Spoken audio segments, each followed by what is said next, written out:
Hello,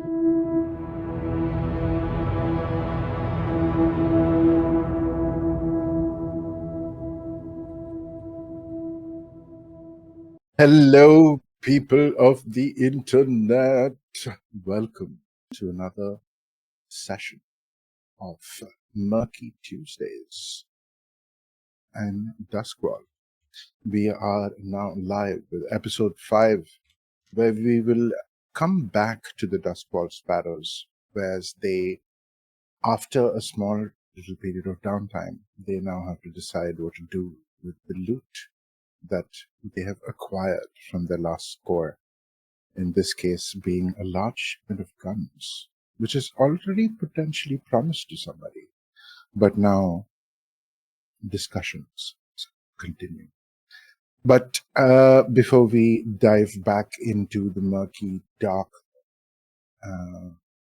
sparklight lantern lit streets of Duskwall, let us go and introduce my lovely players, beginning with Denver. Represent. Okay, I just was checking to make sure my mic was picking up. But hi, I'm Denver. She, they pronouns for me. They, them pronouns for my character, Vey Lamond, the Whisper. Let's go.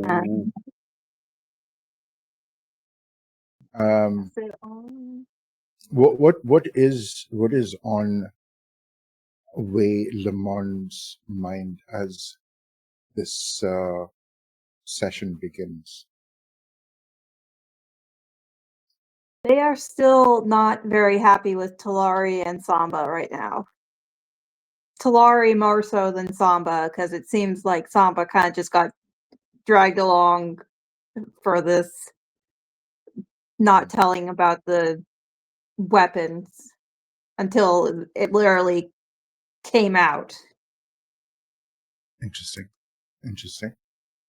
That would be an interesting segue to Caleb. Hello, my name is Callum. My pronouns are they, them, and new, and I am playing Talari Pidwen Cadwallader.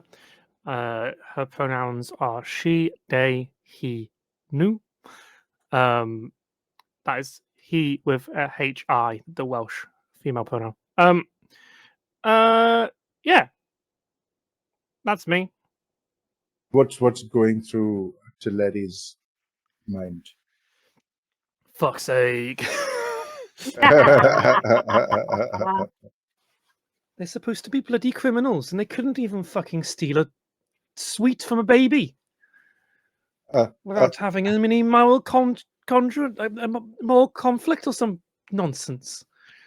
Talari wants to get the job done. Talari wants to get the weapons to where they need to go. Doesn't want to piss off too many other people while doing it. So it's like we're not betraying anyone. We're going to take the weapons to people we promised to give them to. And I will find a way to do that, even if I have to steal them from the gang in order to do that. Baz did have a very promising face and a very fat wallet. So, fair enough. Moving on to Mr. Steve. Oh, hello. Hi, I'm Steve, also known as Sassy Pants. I am here. I exist here. My pronouns are he, him. I play games here, and I play games on Sassy Pants, and I play games with everybody's hearts, baby. If you can't hear that, that was me doing the finger guns with the snaps.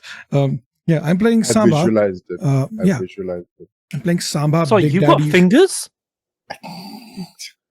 Do you want me to? I never knew that. I just didn't know that. Yeah, I'm just a voice, right? There's no face. Yeah. Now there's no fingers either. There's no legs, of course, because I don't wear pants. So yeah, slowly just disappearing. My body's just disintegrating. So Steve is just a bean. Yeah. Would you love me if I was still a worm? But I've always been a worm. Anyway, so I'm playing Samba, Big Daddy Falcon. The name was given to him by someone. he didn't pick it himself, because you don't pick your own nicknames. Nobody does that. That's bullshit. That's weird. And yeah, I am here for the vibes and for the chaos. Currently, Samba is slightly freaking out because we killed someone, like exploded their head like a watermelon, and that wasn't ideal. But then also, Vey is kind of pissed off about the guns, and Teleri is being weird, and fuck knows where Bhiv and Bis ran off to, and I don't know. Just fuck. Help, William. What the fuck? Yeah, that was my way of segueing. Good segue to Mr. Joshi. Hi everyone, Toshi here. He, him pronouns for me, he, him pronouns for my character William as well. And William is, I guess, sitting beside Samba, watching him freak out and completely zoning out because he's too worried about the fact that he blew up 2 batteries that he had during his downtime and made nothing from it.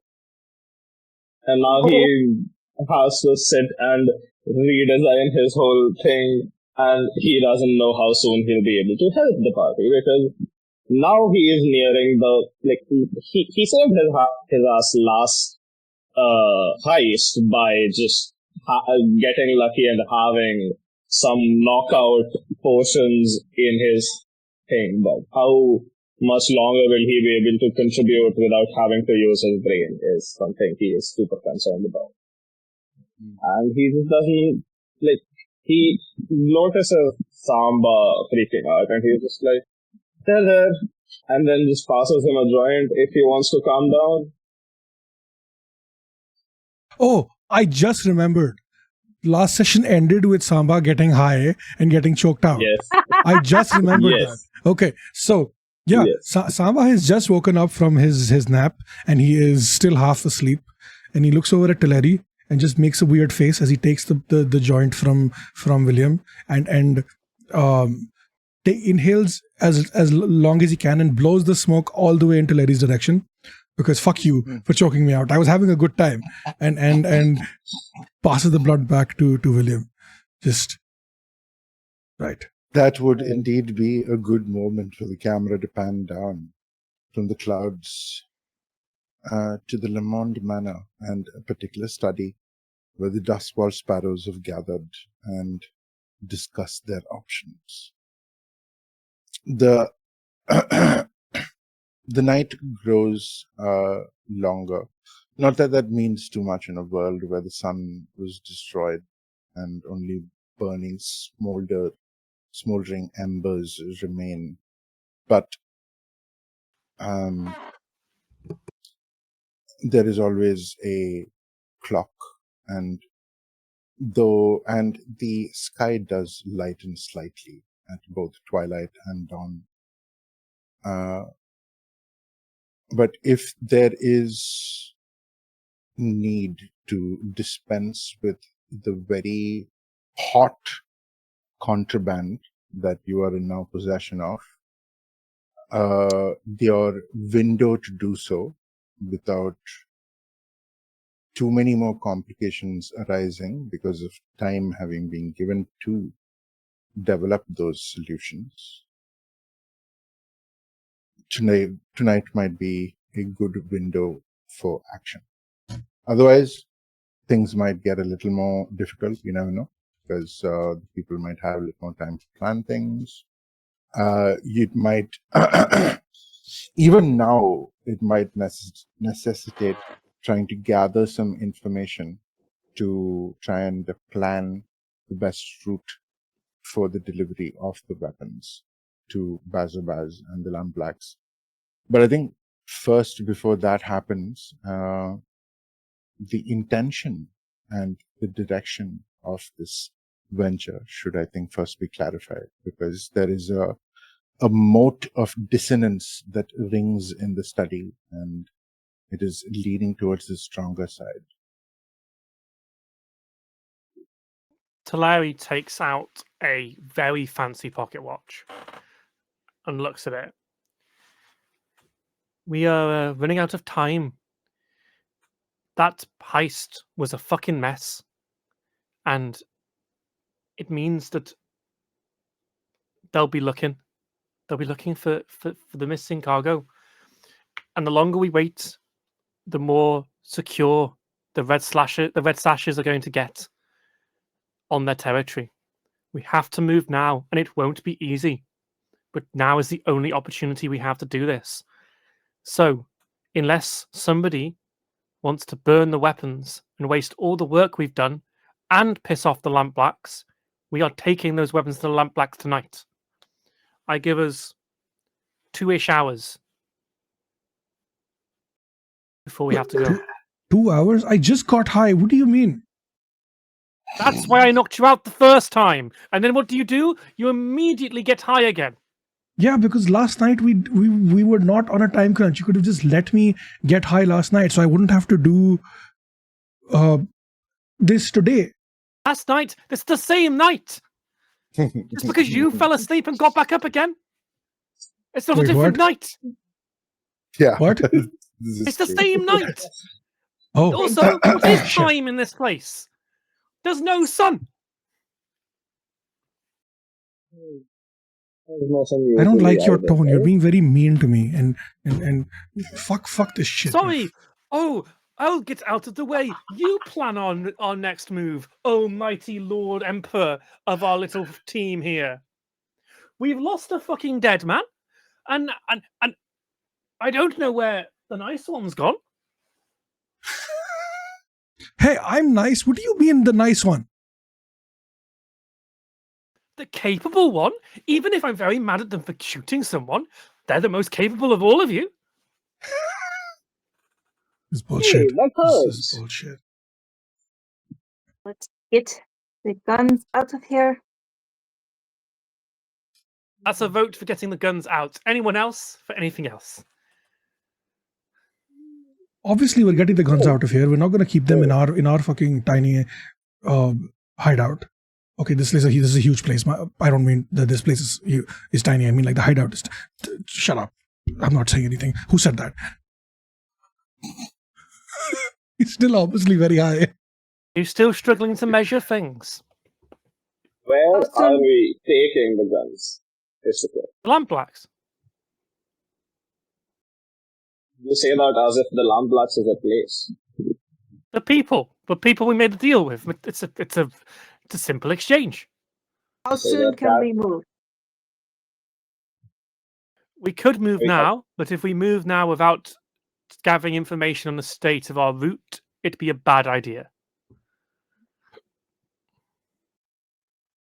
We We get do have. information, then we move.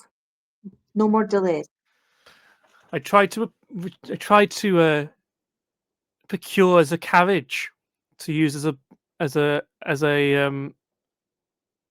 cover, but I was unable to achieve that objective. Going to have to take the boat. It's the only thing that will take the weapons.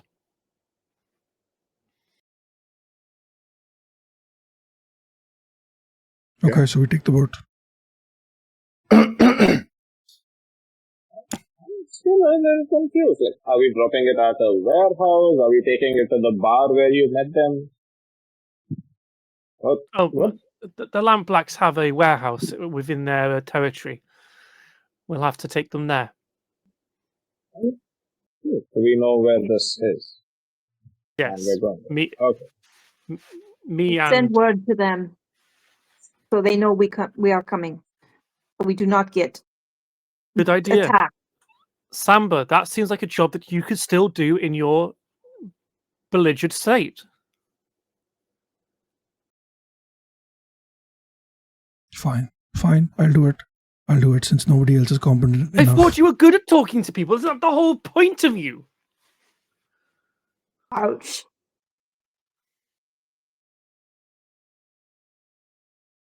You'd be a little nicer to him. It's his first time second time getting high. What? No.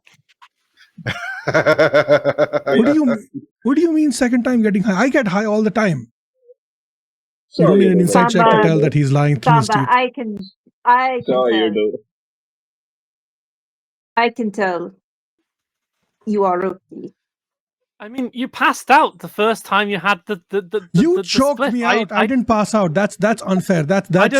No, that's not how that That works. doesn't sound right to me. I don't think anyone else saw that. I'm pretty sure you just fell over and hit your head. Fucking piece of shit. This is. I hate this. I hate all of you. I'm out. I'm gonna go. You say that Be now. productive. You say that now, but you will rely on us later. I'm gonna follow him just in case he falls down a fucking ditch. I didn't realize today was If Roast anything Samba would, Day. He's it already would be fallen Samba. down once from being high. He could do it again very easily. Mob Yeah. Daddy, as you attempt to angrily storm your way out of the room, you try to slam the door like once, twice, just refuses to slam, and you flip the door off, and then you realize this all could have just been a moment in your imagination because you're still standing there.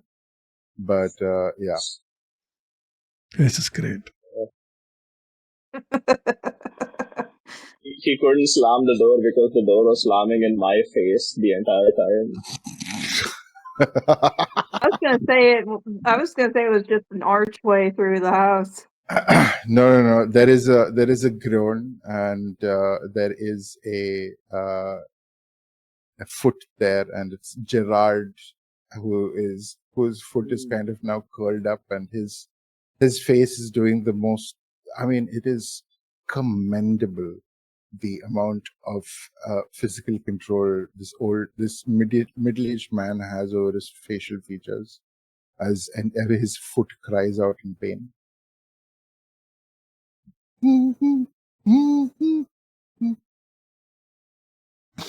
Oh, sorry, Gerard. Didn't see you there. Well, I guess that's the whole point. Like, butlers are meant to be seen, not heard. So, well, Clearly, sir. Bay just glares at Samba for that. no, Samba Samba doesn't mean it, but he's upset and he's taking it out on Gerard because he has no emotional self-regulation. So there's a yeah, and he's a no. He as in Samba has no emotional self-regulation, so he doesn't know how to control his emotions. So when he gets upset, he just lashes out because he's a child. So well, he's not literally a child. I want to make that very clear. But yes, This is a great game, guys. I think we just got cancelled. I'm going. I've got a career to save. Gerard I was does. going to make a joke about Steve being defeated by wood once again. And instead we're here now. So Steve, Callum. I'm sorry, I'm getting a out call. 1 second, yeah. consequences. Yeah. Fair. But yes, so the course of action has been decided on. How is it going to be executed? What do you have in mind? As you said to Larry, you have maybe 2-3 hours at max to get this done before a certain window closes. How would you, in that limited time, with all of the alliances you have, all of the contacts you have made, and the friends and rivals you know, what are ways that all of you think that you can acquire information on the waterways between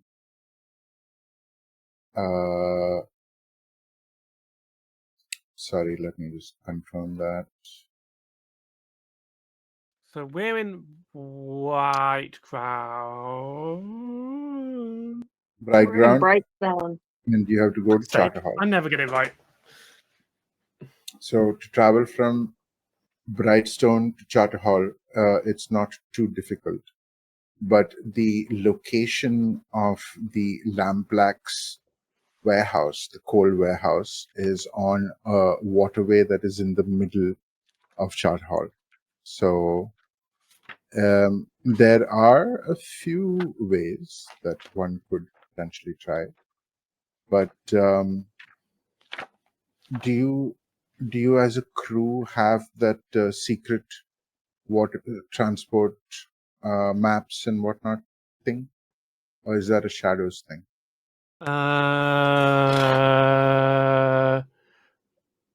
No, boss. We don't currently have that. Okay. We have Yeah. upgrade So then, vehicles. going back to the question at hand, how would all of you like to acquire this information on any potential challenges you may face? And keep in mind, 3 hours. So how would you like to go about doing it? This is the gathering info stage of a score. Yeah, I'm trying to think of things that I wouldn't flashback.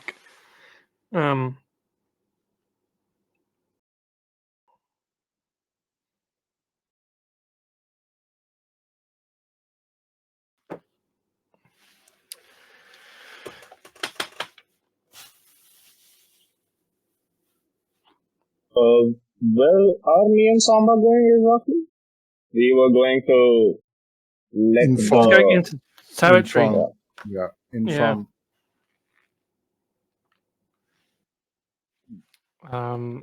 Maybe they'll have like a safe passageway that they typically use.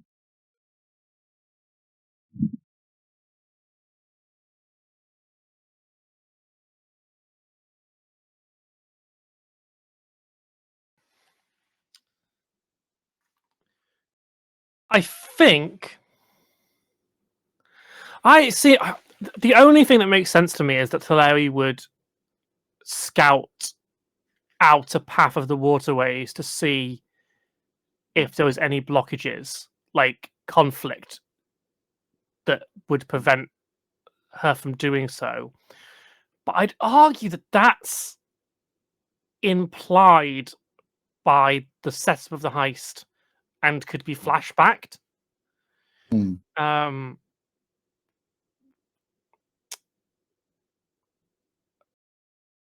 So, I mean, as the GM, I know of a thing that you could potentially approach because it would be tremendously useful, perhaps in this instance.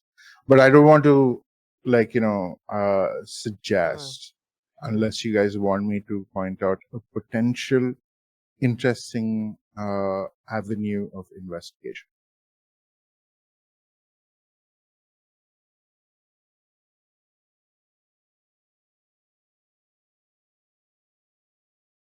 Because from my understanding, as the Duskwall Sparrows, you have... Go ahead.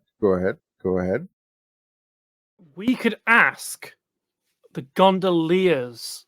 There we go. For cover. There we go. Yeah. Ah, yes. Interesting. And we've got coin to spend. So we can pay them off.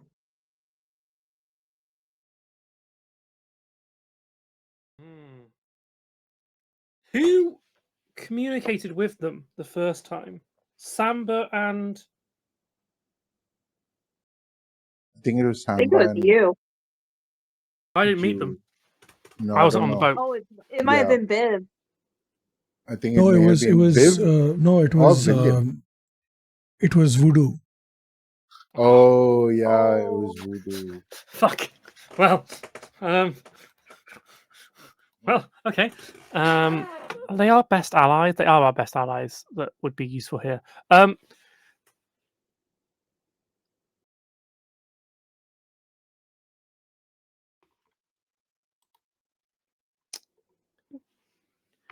Well,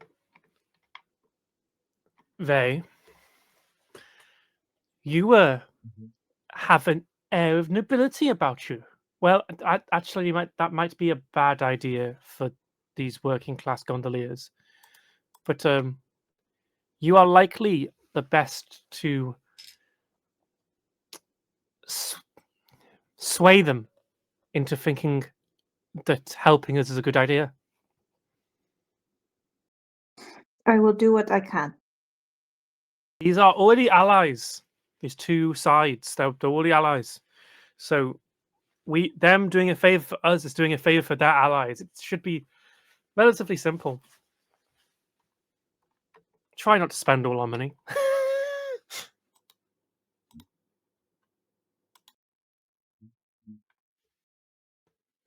The gondoliers, as you all know, are one of the most respected people generally, due to the nature of the construction of the city of Duskwall itself. Even from the days when it was Duskvol, the transition into Duskwall has always had the gondoliers at a very important part of the commune and transport of this waterlogged city. They are the canal boat operators, and they are venerated by ancient tradition.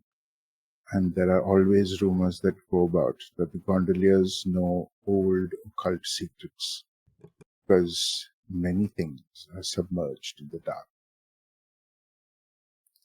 There are definitely some people that you could talk to. Who is being assigned to do this?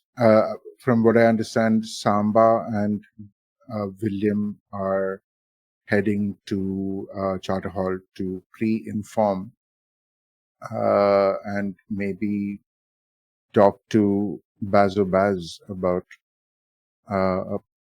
something that they could do to aid the situation, because hey, they have an investment in it as well. Has it been decided that Corvus is heading to talk to the gondoliers? Yeah. Yeah.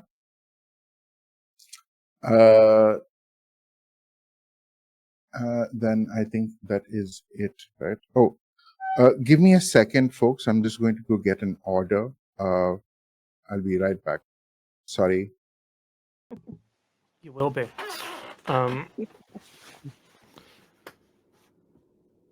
Good thing I've got 2 pips in play, huh? I didn't look at everyone's character sheets as I was figuring out who would be best at this, and go, No, I "Oh, actually do have 2 pips in sway. yeah, Vay's got a spray." I was like, "There we go, perfect." And then I could tell I could use the clever thing of saying, "Well, sway's just a word that people use to sneak it on in there." I'm sorry, I got distracted just a moment ago. One of our cats is cleaning her beans. I think Larry could do something else in the meantime.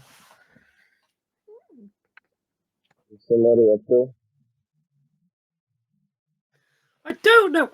I genuinely think Larry's like, well, if everyone's going out for information, I might try and find us another job. We do need a third thing to be doing. Oh no, I know what Larry can do. No, I do know what Larry can do.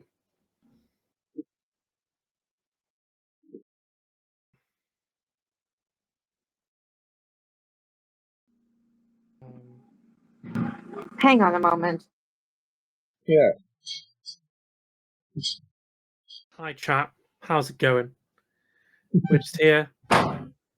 We're living in the moment. We're holding space for orders.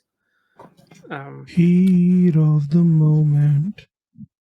And I've just realised what the order is, and I hate this. That's really annoying. Oh right, the Biscoff thing. Yeah, actively, that's hateful. Oh wait! I was just about to say this is all your fault, Caleb. This is hateful.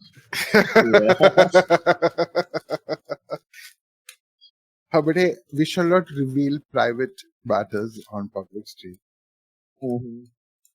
I'm not the one who inferred in this game so far something about certain types of people being seen and not heard. That wasn't me. Okay, Hey, that was hey, Steve. No, listen. No, here's the thing. I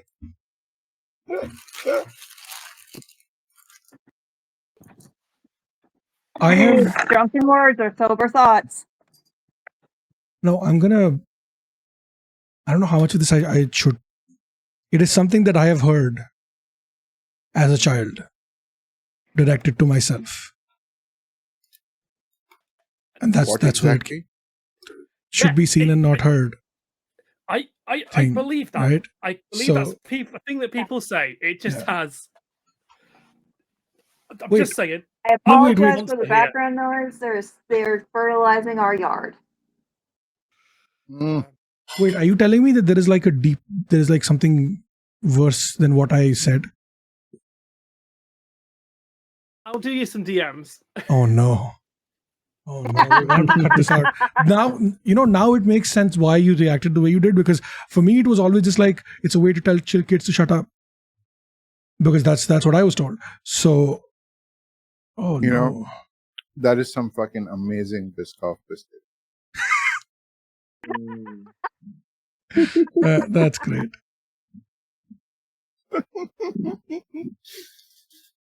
But yes, coming back to the moment.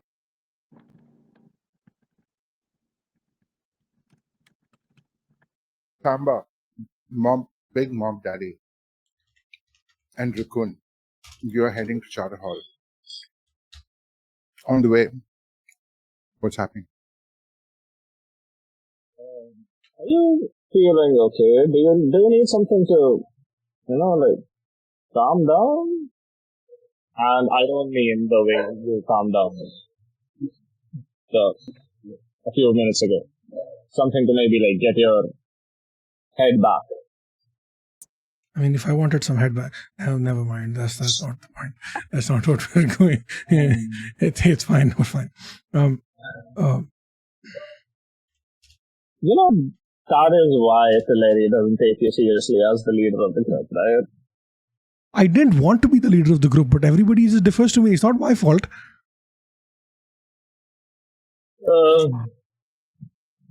Okay, so this lamb black guy, what's his name? Bazo Baz. Yeah, that. Bazabam. So we're heading towards him and telling him that we have his stuff and we need it out. Right? I genuinely do not know what the point of this is. Because, they already know that they should already... I don't know. You know what? Anyway, we're going to go there. We're going to talk to the guy. We're going to tell him, hey, we have your stuff. Anything you can do to facilitate the transport would be helpful. Watch us go back and they've already figured it out. So that would be funny. Maybe we could ask them not to shoot us down when they see a weird-ass boat approaching their warehouse. Yeah, that makes sense. While we're at it. Yeah.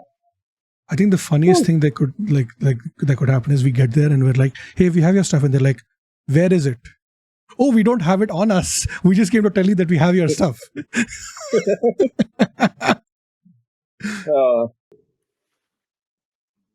Maybe we could ask help Is it fair to say that you might have taken a sample? You know what? Yes. I am strapped, and not in the way that you think.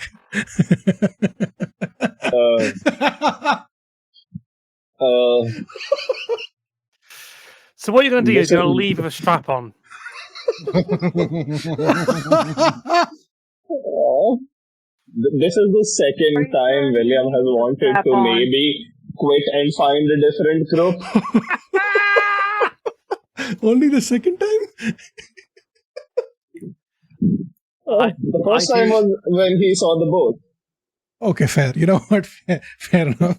Okay, while everyone is trash talking the boat, I think that what Talari does during this time, because I don't think there's anything that she can do that wouldn't be a flashback. Hmm. Talari is giving the boat a paint job. She is taking away the garish colours and is putting it in God. stealth mode, which is the Wow. same colours but much darker. This Oh is my great. God.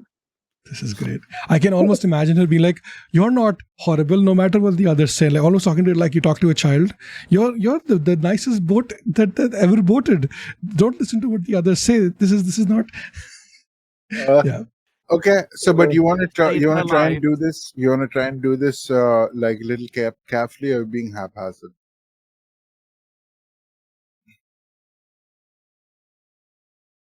I think it's To Oh. back me to or Chris them? tonight. I'm talking. That was a question to you because you're repainting the.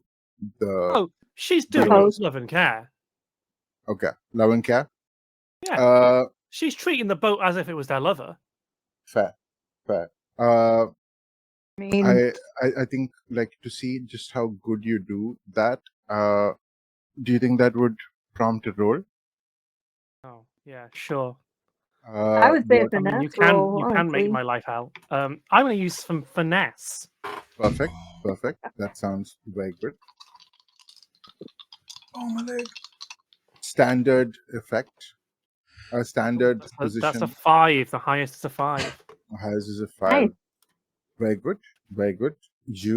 It takes you about 45 minutes, but you have done a very thorough job of giving the host a bit of makeover. Very good. All right. That would definitely increase the difficulty to spot the boat in itself. But we'll see that, take that as your action for the preparation. Yeah. I'm sure there's a montage of scenes of Teleri just like, ranting and raving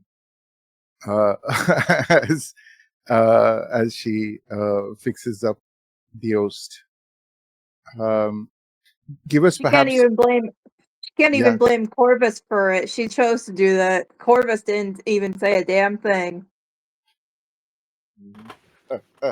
give us a little vignette into that the paint job, Larry.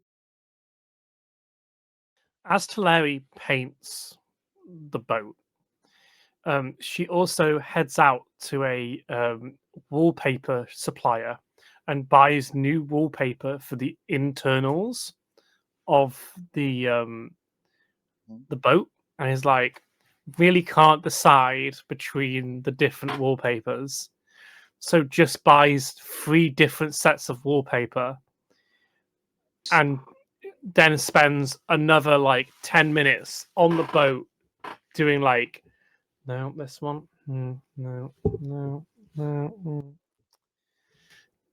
and then does one wall one wall another, and another wall the other, and then looks at her masterpiece and goes, now I need new cushions for the sofas.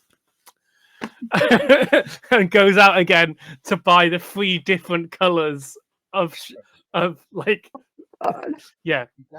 Okay. This is so funny. Big Mob Daddy and Raccoon, what's happening? You have made your way to Charter Hall. You have walked to the muddy streets to get to the abandoned coal warehouse that is now used as the base of operations for the Landplats. Oh, I'm assuming there's a guard out front. Oh, there are many. The entire area is there is a definite pulse in the air. There is a sense of action. There is a sense of preparedness as many people are actively preparing for war. As soon as you come in, there is a bunch of very aggressive people who are coming, towards you, but they're called back by another foeman who, mugs, get back here. Those are important people, not like you blighters. Come in, sirs. Come in, sirs. I just wave at the guard who was walking up to us, but like not like a regular wave, but like just like a I don't know, like a flirty wave. I can't think, but just to make sure that he knows I have his attention, or he has my attention. William tries to copy this, but the other guard cannot see him behind the massive figure that is Samba. So he is just hidden. Oh yeah, that didn't work. Forget, ignore that.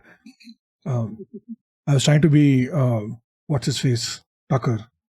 No, Otis, not whatever. Callum will get that reference. Anyway, yeah. So walk up to the foreman, walk in. Otis, but it came off as Macho Man. Yeah. That's actually exactly what had happened. Yes, I'm gonna walk up to the dude and just be like, "Hi, we're here to see Baz, or someone who reports to them. Just Hi, sir. Mr. Pickett did tell me to keep you comfy and take you clear to Bossman. Please follow me. Keep me comfy or keep me company? Oh, that's what you require. I mean, I don't require anything, but unless you do it really fast, like a wee small man, then it's going to be too short for a meeting. Yeah, I don't do anything slow, or I don't do anything quick. Sorry, I take my time with it. So I guess grins at you. Some other time then. He has promise in his eyes, but he does turn around and walk with a particularly hard swivel to his derriere and takes you to the upstairs office that is higher up than the floor of the rest of the warehouse. And as before, you enter, and there is a small little secretary's room, waiting room, and where you see Pickett, the second in command of the Lamplax, a bald man with a bit of a runny mustache that thins out as it gets towards his chin, scar over one eye, and picking at his nails with the dagger, just sees you all, sees both of you come in, and just nods and jerks to the other door. Laconic as always. And the door is actually closed, but it waits, and inside is Bazabaz. I'm just gonna knock or like enter, just be like, hello, how are we doing? The esteemed members of the Sparrows. Good that you've come. I heard about some little fuck-ups that did go on there. But I heard that y'all got away as well. Now that sounded delicious to my ears. Is your truth going to confirm it, or is it going to muddle the waters a little? I reach into my coat pocket and I pull out the weapon with 2 fingers, making sure my hand is nowhere near the trigger, and I put it on the table. Just a sample as proof that we have done what was asked. He gives you a considering look, leans forward, picks up the pistol, expertly, quickly disassembles it on the desk in front of him, and looks at it consideringly for a minute, and before doing the same and reassembling it. Right, it's class product. Good weapon. Yeah, heavy as fuck too. Walk softly and carry a big stick, eh? It's not the only big stick that I'm carrying, but yes. Man of pleasure should sometimes confine himself to spheres of pleasure. But I hesitate to tell you what to do, Big Mob Daddy. Oh, you've heard. I was trying not to go with that name. It's something that was picked by someone else, and it just stuck. And now that is how nicknames go. Right? Exactly, right? They don't. These fuckers don't understand. They think I picked it myself. But anyway, I digress. That's not the point. That's not why we're here. We would like to request some assistance with delivering the cargo, since it is going to go through the city instead of out from the outskirts, to maybe avoid detection or other things. We do have a boat, so we could bring it from there. But then from the boat to here is a whole other thing. Mm-hmm. If you manage to have like a convenient, warehouse near somewhere we can park our boat, maybe would be a little helpful. Yeah, or just get the blue coats to look the other way. Stuff like that. Oh, by the way, hi. Nothing. Part of the Duskwall style. Yeah, Raccoon. we're That's training your him. name, lad. My given name, yes. They always got very clean hands and legs, except when they don't. Raccoons. Mine are at least clean of your product. I've heard tales of what you do to people who partake in yours. I would not want to be one of those tales. The large gentleman, similarly bald and with scars and nicks all over his face, a man who rose up from the ranks, from the lowest streets to where he is.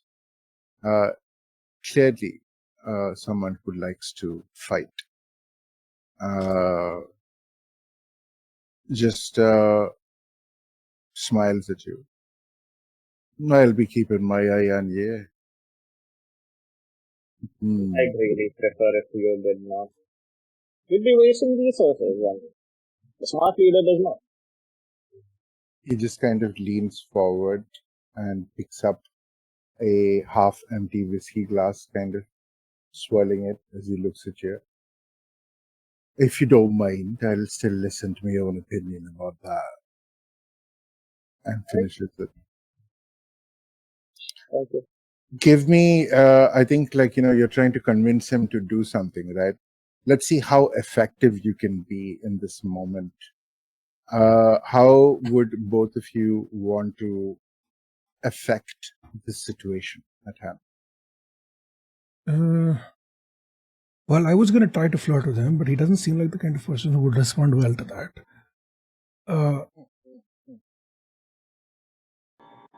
So,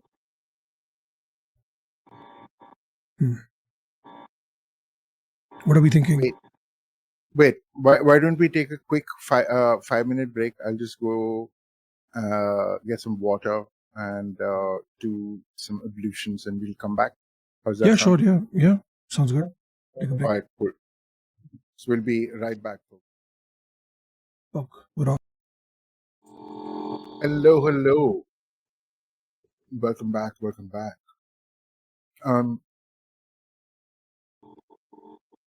We were going into the intrepid team of Big Mob Daddy and Raccoon, trying to finagle some assistance. Dude, I'm gonna be honest, like the name, every time I hear the name Raccoon, I just think of Raccoon from Dragon Ball Z, and I just can't get that out of my head, and I've been thinking of that all day today. So Raccoon. Yeah, anyway, sorry, go ahead. Yeah. What rolls are you going to make? Command. I'm commanding respect from him to give us support. Does that work? I will just assist him and take a stress. Assess him. Assist him in that. Okay, Well, but I suck at everything social. okay. You want to command Bazobaz. Okay. Sorry, what? Yeah, what? I missed that So, part. So, this is a desperate position, and the effect could also be great. But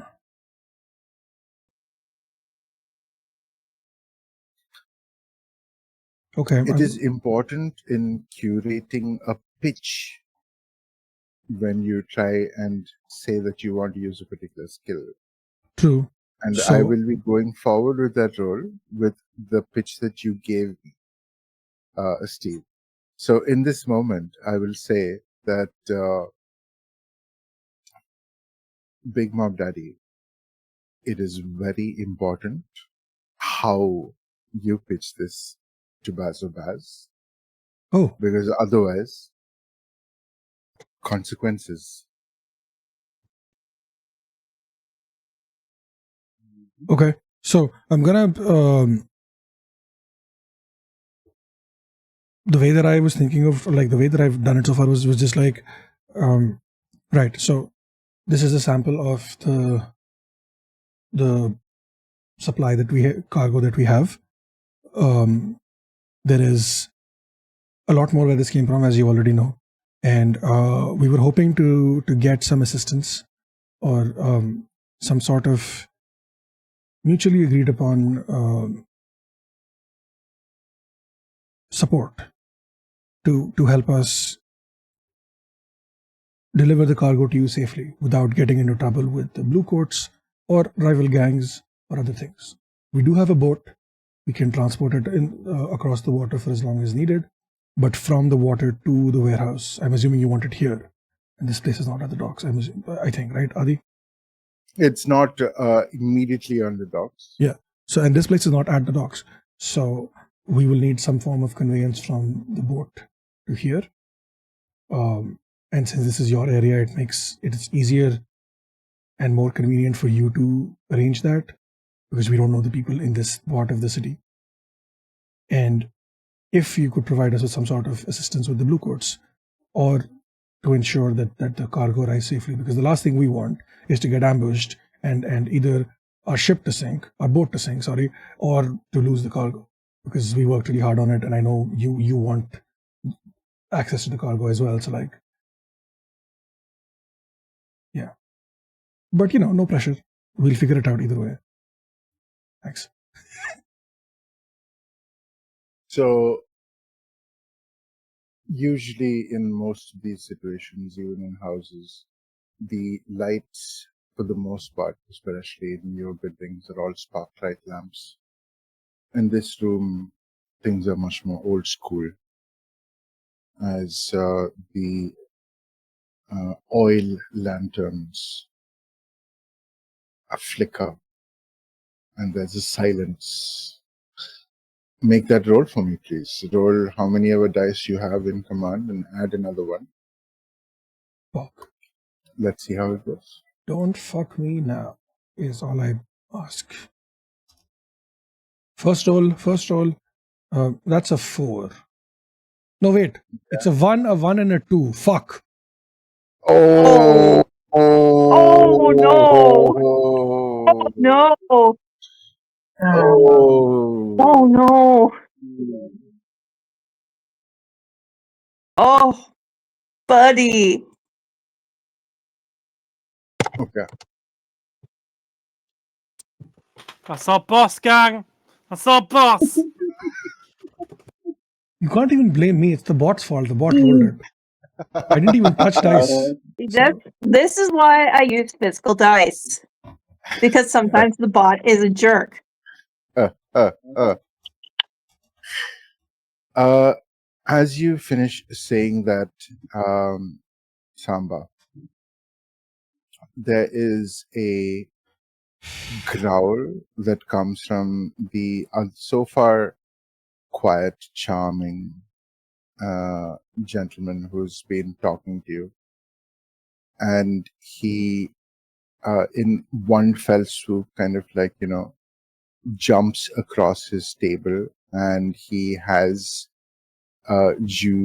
your entire frame, like as big as it is, gathered by the scruff of your shirt, and he is looking you straight in the eye, and he goes, "And you think you're trying to walk into my organization and tell me what to do?"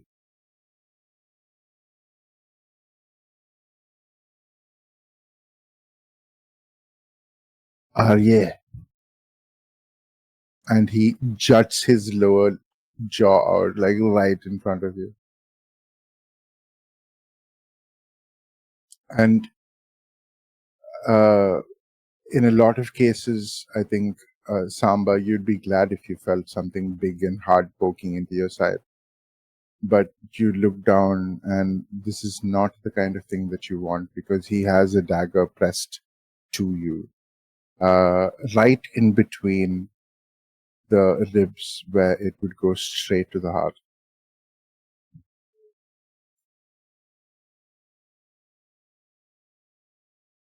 I only allied with you because y'all seemed like you're a good job at getting things done. But do not presume to tell me how to run my business. As your employer in this regard, I will certainly have things that I have planned and contingencies that will always be in play, no matter the fools that I work with. But never again think that you can tell me what to do. And he will very politely let go of your scruff and pat your shirt and lean back and lean against the table.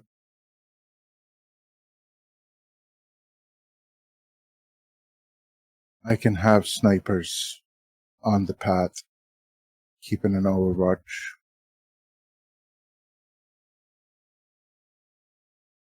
That much I can do.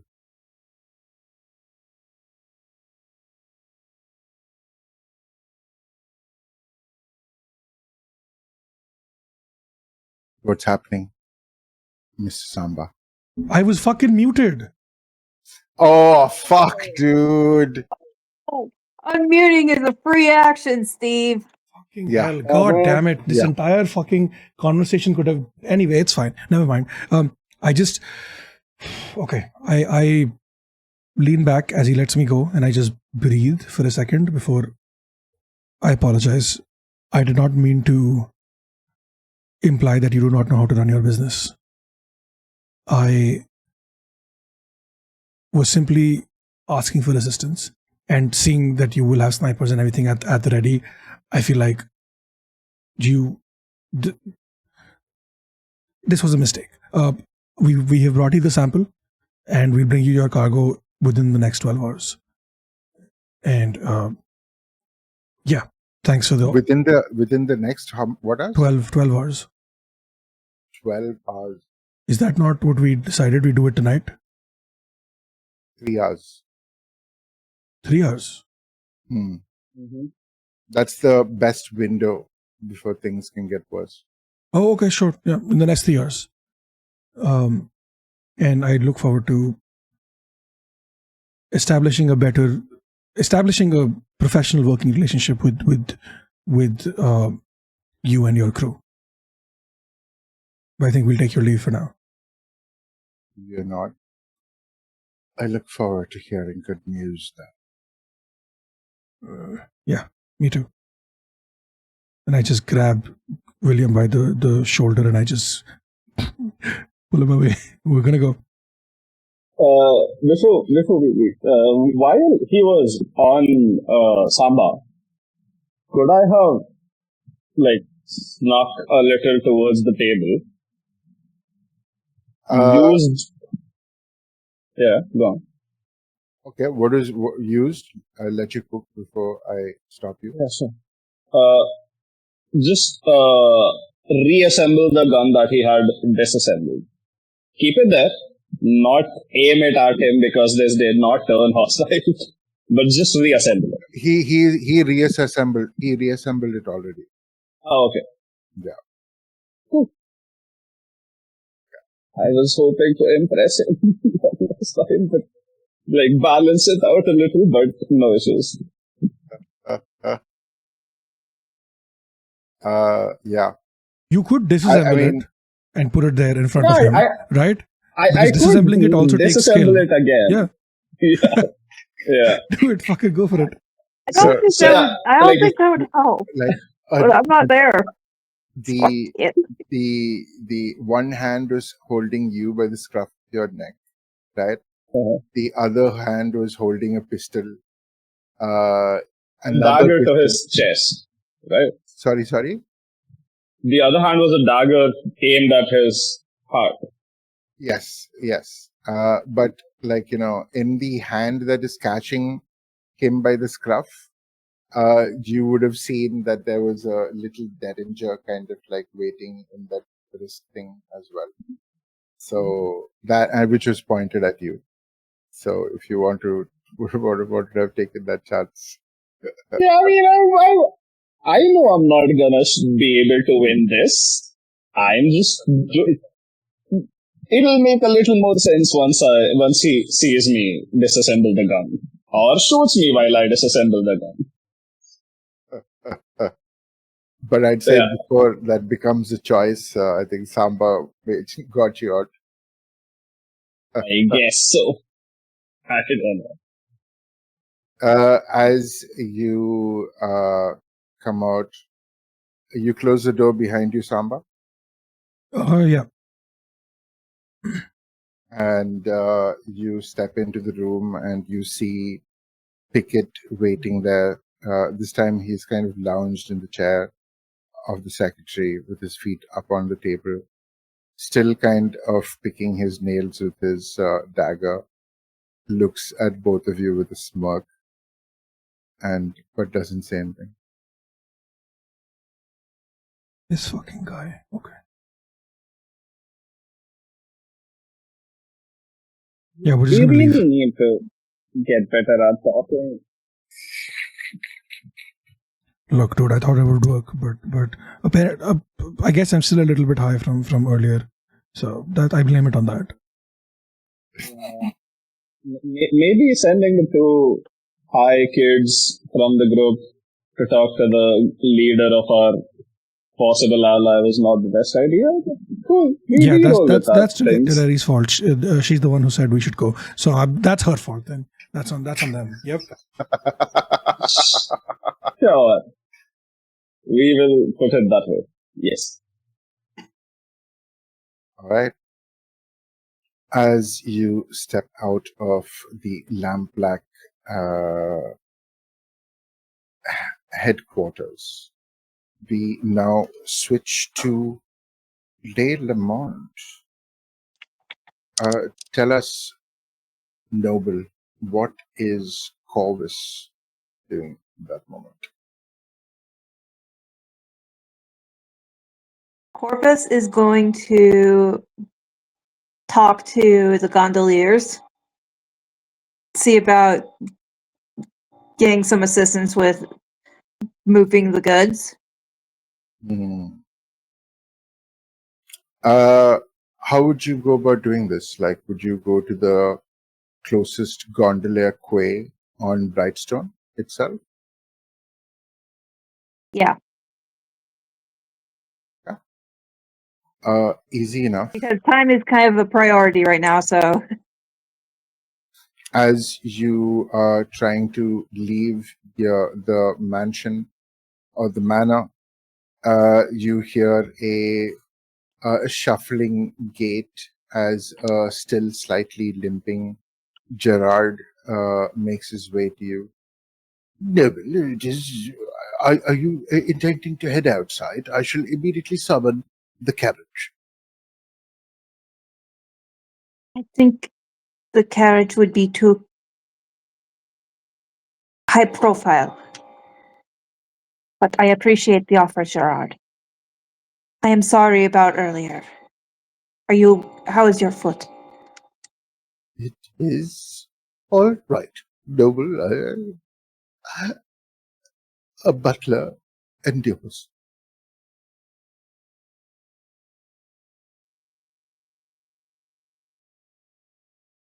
Please take it easy the rest of the night. Do not want you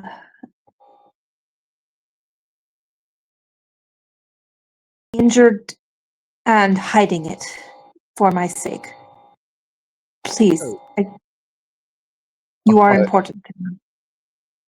I appreciate that, Noble, and I thank you for your affection.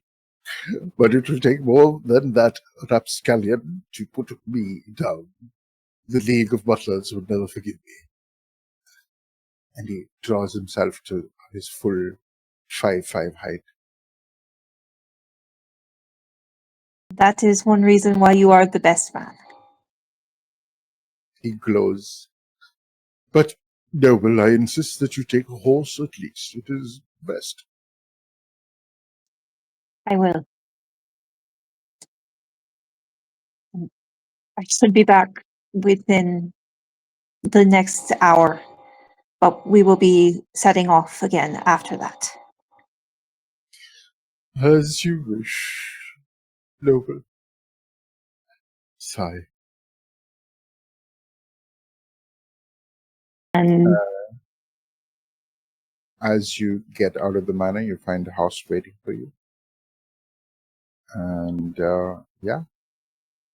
As you walk, as you ride through to the gates of the grounds themselves, you see and hear people from the camps. And as always, they know who their benefactor is. They all see you coming and all call out greetings and, many offers of juice. And you even see Mama, kind of swaying I will tip my hat to Mama. as she does to you. Have a good day then. Have a good day then, Boss Lamont. You be coming best back here safe, girl. I will, Mama. And you don't see this, but as you ride past, she mutters into her hands and makes a small prayer to her gods. May the Loas guide this woman, this person, this entity, this savior. Let them be safe. And there's a small little gust of wind that does go. Quickly enough, you ride through the streets and make your way to the... there are many quays that kind of pepper the many canals, but in every district, in every neighborhood, there is always one that is dedicated to the gondoliers of Duskwall.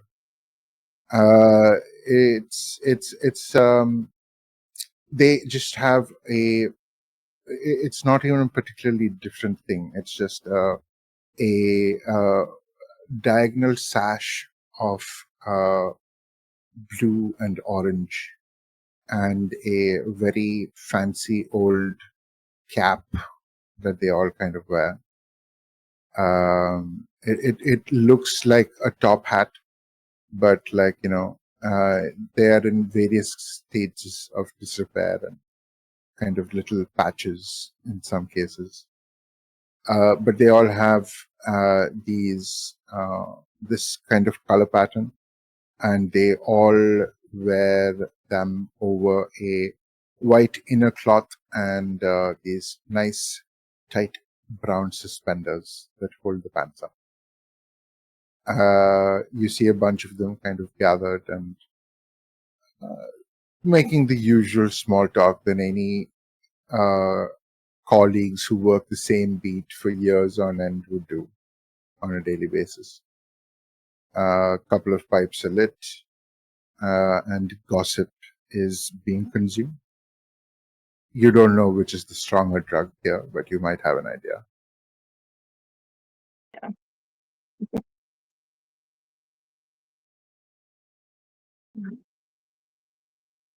I will approach.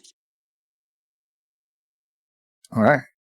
As you do so, one of them sees that someone on a horse is approaching. This is Brightstone.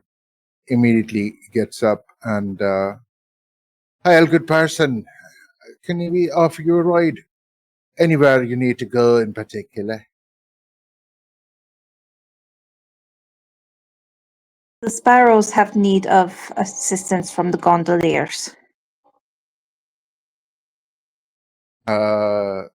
And this chap kind of sparrows, and like he was trying to step forward and question, but behind him, an older gentleman steps up and kind of taps him on the shoulder, and then just taps the side of his nose, and there is a definite change in energy as the young chap looks to you again with a more understanding look.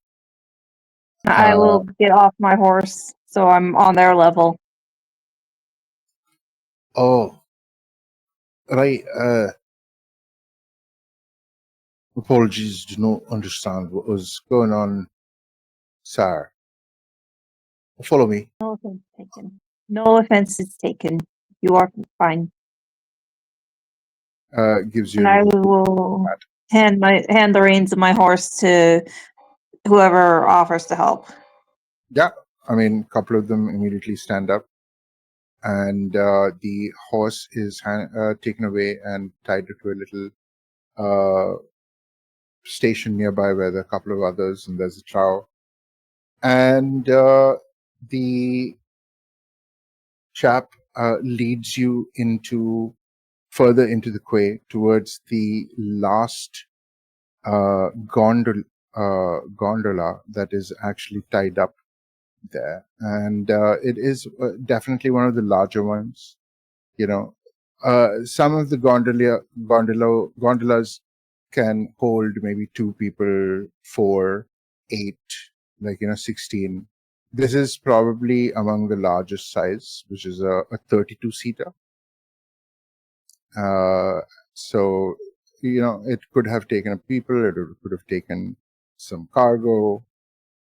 Gondolas are the part of the lifeblood that gets a lot of the things in the city to where they need to be. So, but in the captain's cabin of said gondola,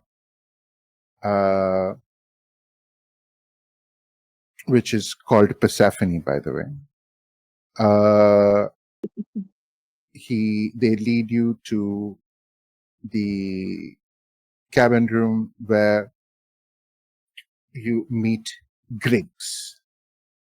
He is the second in command, more or less, of the gondoliers. A strange man. He has a very nondescript kind of look around him, but the eyes are just slightly twitchy, and they seem to look past you and through you. And in that moment of observation, Corvus, you recognize something immediately, that this is another whisper, because there is a certain look to the eyes that comes to people when they can see more than most can. But in addition to those eyes, the They have a glint in them, ruthlessness. That is the way he has coped with being a haunted man. And he is looking down at a book and trying to read it as you are led to his room. And essentially there's a quick little conversation as this chap goes in front of you, comes back nodding at you as he steps past you and out into the corridor. What do you do? I will nod to him and then enter when I've been given permission. Immediately there is a come in. I was told you're from the Sparrows. There are people from all descriptions, your veil and the pattern, and the two little ghosties. You're Corvus, aren't you? I'm Corvus. Nods. And how can the gondoliers help the Sparrows? I'm assuming this isn't for pleasure. I wish it were for pleasure, but it is for work. We are in the process of making a delivery and would be very appreciative of assistance from the gondoliers in keeping eyes off of us. But that is interesting to know. Who are these people that you are taking these goods to, if you don't mind me asking?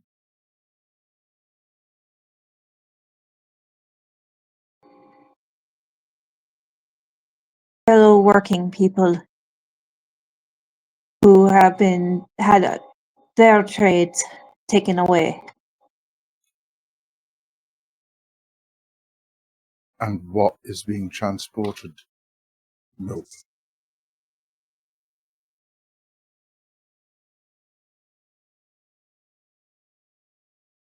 Shipment of weapons. We have both that the weapons are stored in, but we are working on narrow window of time to get delivery completed. We heard some of our boys saw speed and escape, and the spirit wardens come into play. Word spreading already. The net is closing, but it is not fully closed. There are still gaps.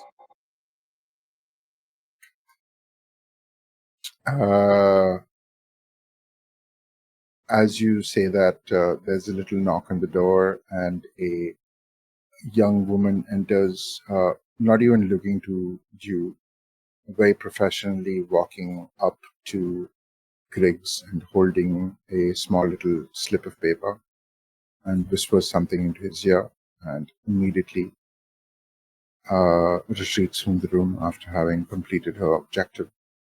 Griggs looks down at the paper and looks up at you. No, I simply want to confirm here, but you're working with Baz on the Lamplats, yeah? We have a vested interest in that happening. The blue coats and the inspectors are already out in the waters. They've got word. They might be on the lookout for your boat. But seeing as we are invested in this as well. In this moment, I will help. No charge. This is simply my own investment. Our investment in seeing that the Lamplats have a better hand in what is to come.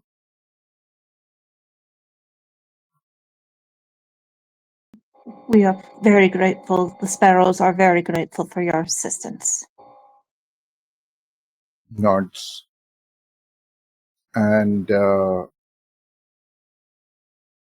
jerks a little bit as he sees something else somewhere in that moment, but brings himself back.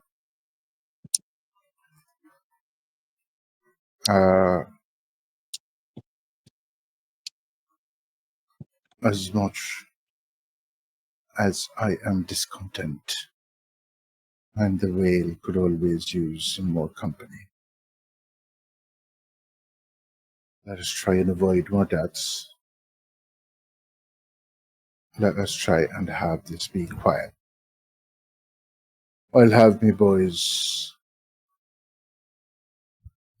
if you're willing, transport the goods as well. Is it an idea that we don't specify what the assistance is until we're in the heist? Yeah, up to you. Just because I have a plan, but we're not meant to plan the heists. But I've got some Ocean's 11 style bullshit planned. Let's go. Let's go.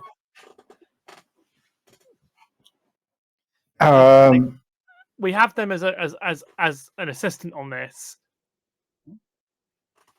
That's all we need before we get into the heist. Right. Because, gang, Okay. we're not allowed to plan, but trust me on this. I trust you on this, so let's go. Griggs looks to you and says, any assistance that would be required, the gondoliers will offer. Sparrows are very grateful. I shall also let it be known to Isel that you came and you're not arrogant in thinking that a small fish can take down a big shark alone. Never alone. Always with the school. If we do not stand together, then we fall prey. He gives you a grim smile and nods. And the ghost that is hovering above him that suddenly materializes into your view also nods.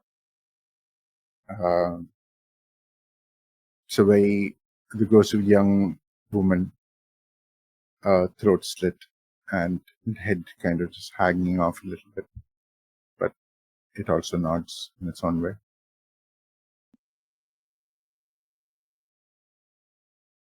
Until our paths cross again, friend. All right. Good evening to you, noble. And he will whistle as one of the other gondoliers comes and bows to you, gives Griggs a tip of the hat, and leads you back outside.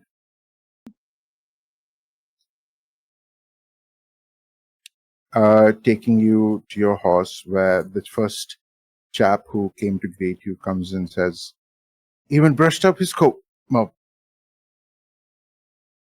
Thank you very much. Is it a horse or a really big goat? It is a really big goat. I forgot to clarify. No, actually, the Le Mans would actually have a horse.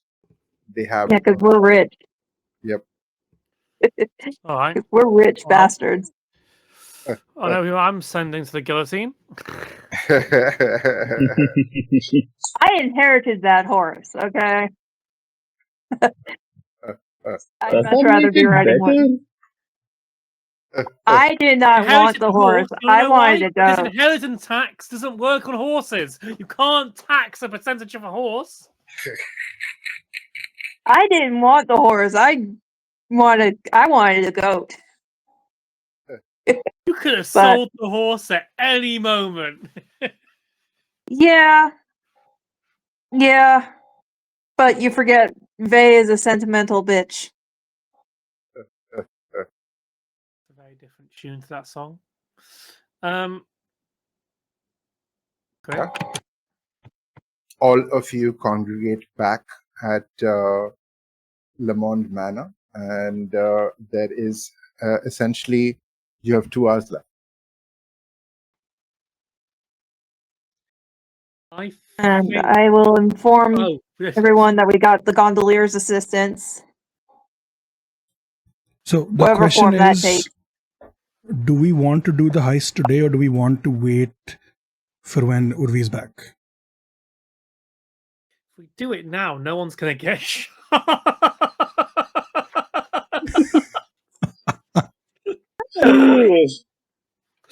I think we should wait for Urvi. Yeah. Okay. We're Okay. approaching the 3rd hour, right? This is the 3rd hour of our stream. Second. We're like 140 in, so yeah. Yeah. So it's not too into it, but yeah, I mean, it makes sense to wait for Urvi. I wouldn't mind doing that. I would like to do a I'd little love thing. to hear how Samba's about to explain what happened. Yeah, I was actually gonna. Yeah, I would love to do a thing before that. I think on the way back, Samba's gonna stop by one of the local shops and pick up a pair of pick up something that he hides from William as well. when they come back, when they're sitting in the big room, I'm assuming that everyone's there, and Gerard shows up with tea again and stuff, and Samba's gonna stand up in front of everybody and just Gerard, I owe you an apology for earlier. What I said was inconsiderate and horrible and extremely fucked up. I was in a bad mood and I took it out on you, and that is not an excuse. And this is not a way of buying your forgiveness, but a token of my apology. And I reach into my pocket and I pull out a pair of cufflinks. They have there's like an L carved into the cufflinks for the Lamont house, and I offer it. No, actually, you know what? There's a G carved into it for Gerard, and I offer it to him as it doesn't make up for what I said, but it was wrong of me to talk to you that way. You are an instrumental part of this house, this family, and you should be treated as such. I will still continue to good-naturedly roast you, but not in the way that I did earlier today. Agog and aghast, Gerard kind of stammers for a second before he looks around your large frame towards his mistress master, and goes, "No, well, I apologize. I seem to be coming down with some sort of fever. I'm hallucinating that the large one is being pleasant. I apologize heartily. I will immediately go and get myself checked up." You are not hallucinating, Gerard. It is suspicious he's acting so... Gerard doesn't buy it. He immediately puts the back of his hand to his own forehead, like check. But he looks quizzically and accepts the box and looks at you with a all right, sir. Thank you. I think. Okay, good talk. And I just clap my hands and I turn around and I look at the others and like, right, so I went to the place with the thing. Both of us were there and it got ugly. Okay, the fucker had a knife to my fucking ribs. And I look at Gerard and like, oh, I'm sorry. Do you want to hear this or no? Perhaps not, sir. I think I shall go. I have a bit of a lie down. That's fair. You work hard. You deserve the rest. If that will be all, noble. Go get some rest, Gerard.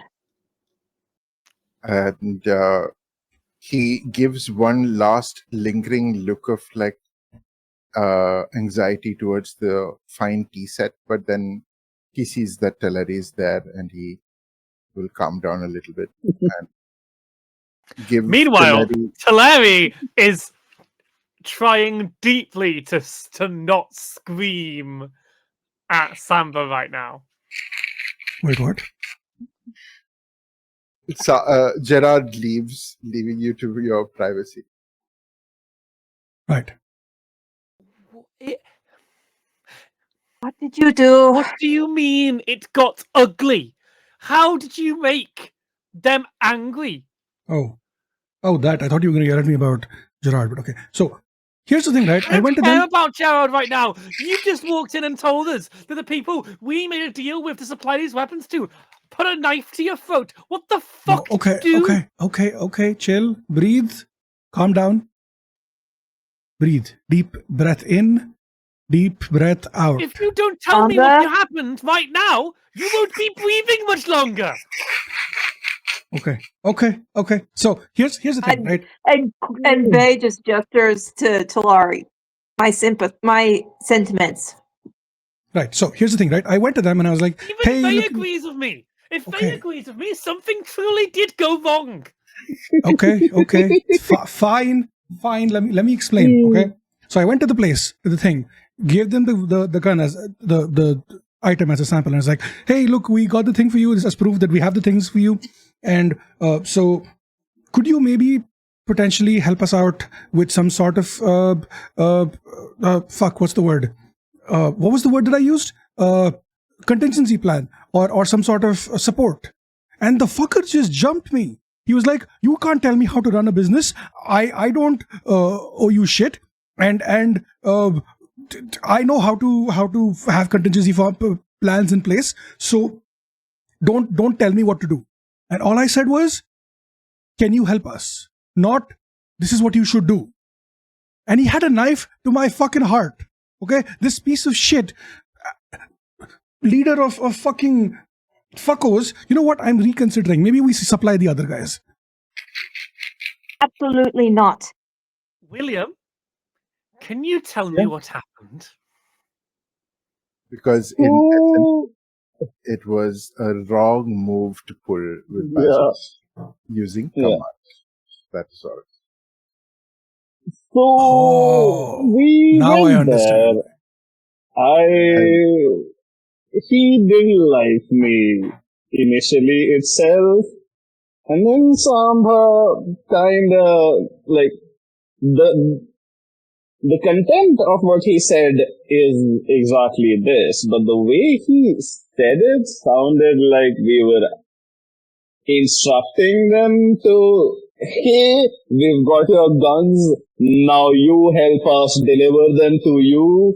So, I think that did not sit right with Bazabaz, but who knows, I'm new, right? I don't know, dude, like, I am happy I came back alive. No. Okay. I resent this. Okay. How was I supposed to know that he would take what I said in that context when that was not the context? It was literally just, "Hey, we have your stuff. Can you help us deliver it to you?" That's what it was. But this fucking guy took it as an affront to his ego because I asked for something perhaps. to. Okay, so we're tone policing now. Okay. Okay. Perhaps- First, you please. Perhaps How much? you shouldn't have gone to the meeting. Hi! Whose fault was that? Who's the one who said go right now? Huh? You could have gone. You were not high. I am not a negotiator. And neither will you be anymore. Vey, well done. You've been promoted to lead negotiator. That's bullshit. Well, that considering I was able to get the gondoliers' assistance, and the bluecoats, they are looking for the host. So the gondoliers, we may have to rely on the gondoliers to transport the Oh. goods. I've already had an idea about that. And we don't see what's on this whiteboard, but I love Pulling that out we have a whiteboard. whiteboard. pulls out a whiteboard with notes and drawings on it. I have an idea.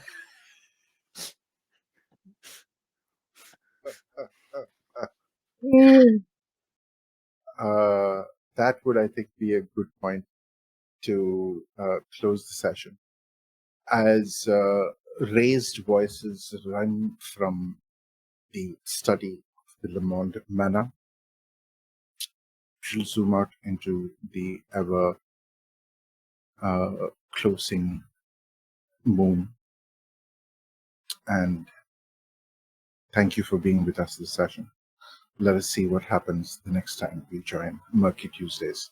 But till then, all our love to you, and I shall let my wonderful players air out their dirty laundry in their outros. Who would be a good person to start that with? Let's go with reverse order this time. Toshi, what's happening? Hi. Toshi's just happy. William's just happy he survived. Hopefully he survives the next session too. And yeah, I'm Toshi. You can find me at Coffee and Tosh on Instagram. And yay. Here's to surviving another session and getting high. Brilliant. Mr. Steve. Can you go to the others really quick? One sec. Yeah.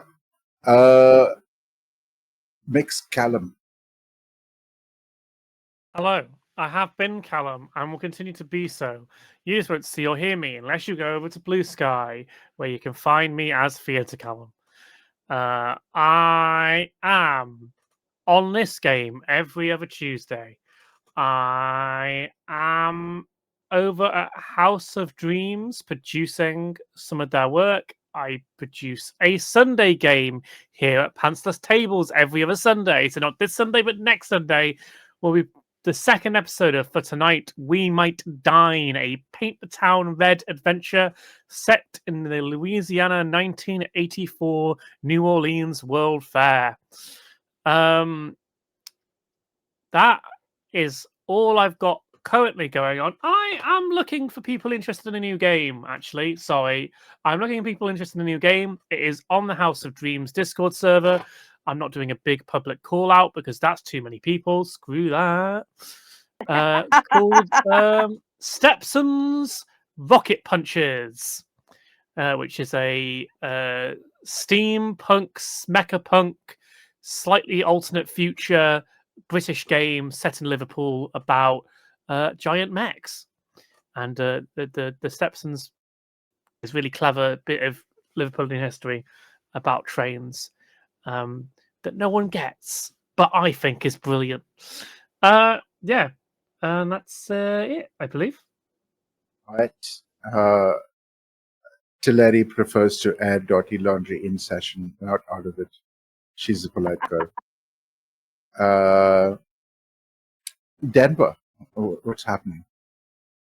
Hey y'all, I'm Denver. You can find me on Blue Sky as Dendinius, or here on opposite Tuesdays to this game, starting next week with Tyranny of Dragons, where I will be the GM, leading a group through Exandria. Nice. And what are Corvus's feelings towards PvP? Give me a rating, or if there's any change from the start of the session to the end of the session. Right now, they're more annoyed with Samba.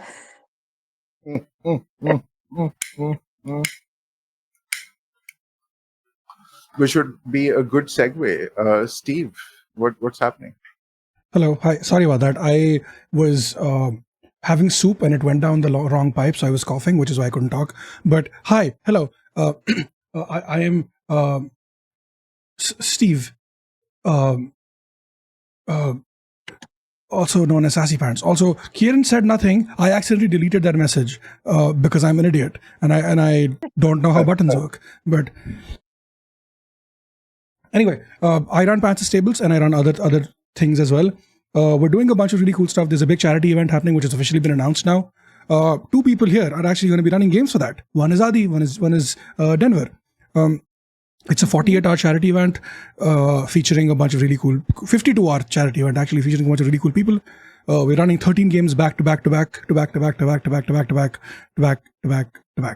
That yeah, and it's going to be really fun, really cool.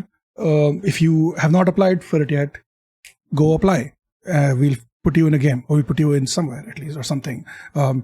You have headphones on, right? Somebody told me they have an in with the producer. Oh yeah, I haven't. You just need to let me know, and I will get you in the producer. Wait, no, that's not what I meant. No, that is exactly what I meant. That's what you can't go around telling producers like that. I didn't agree to this in the contract. No, I was talking about myself, but yeah, just that one game, Mike's Discworld game. Discworld, yep. Okay, cool. Anyway, I will. We're also going to launch merch, hopefully in tandem with the big charity event. It's been 6 months delayed, a year delayed, really. But like, I'm hoping to launch it around the time we do the charity event, so that we can also give some proceeds from the merch to the charity as well. I think that'd be really cool. But that's all of it for us from now. Pantsless Tables is we're running 2 new games starting. Well, one started Sunday, one starts next Tuesday. We've got a bunch of cool stuff coming. July is going to be very busy and other things. Yeah, that's basically. Look out for a wrestling podcast that returns this month. Oh shit! Yeah. A wrestling podcast. We do 1 episode a month. It's called Pay Per View. Can I get it? It's pay per view, the wrestling review show nobody asked for, and Callum is fantastic in it, and I am just there. So we do however many as we want, depending on the vibes. No one can stop us. Yeah, exactly. Fuck them if they even try. Anyway, that's all from us. I'm gonna go and let Adi do the outro. That rhymed. Let's go. And yes, I have been the happy storyteller and game master of this brilliant group of players. Hi, people of the internet. I'm RDMK. You can find me at Moonlight Creations on both Instagram and on Twitch. I also have a YouTube channel called RDMK, where I hope to be soon doing a number of things, including what I want to start with, which will be a audiobook of the Jungle Book, because hey, my name's Adi and I make audiobooks, so the whole that channel, that playlist is called Audiobooks. You see what I did that. But yes, get thee to a punnery. But yes, thank you for being with us on this interesting little couple of hours into what happens before a major movement of illicit contraband weapons goes. But yes, that is us. Catch you in 2 weeks' time. Give yourselves a hug. Tell somebody they love them, that you love them. Somebody will appreciate hearing it. Much love. Bye. Okay, before we end really quick, we're going to go right out to the Misadventures League. They are playing Kids on Brooms. Fuck. What is the game called? It's a magic. Kids on Brooms. Yes, that Kids on Brooms. It's a magic, fun-filled game. We've got a bunch of people from Agent P, Rice, Yeah. Bards over there. Yeah. Let's go. Good little crew. Yeah, cool. So we're gonna go and we'll see you there.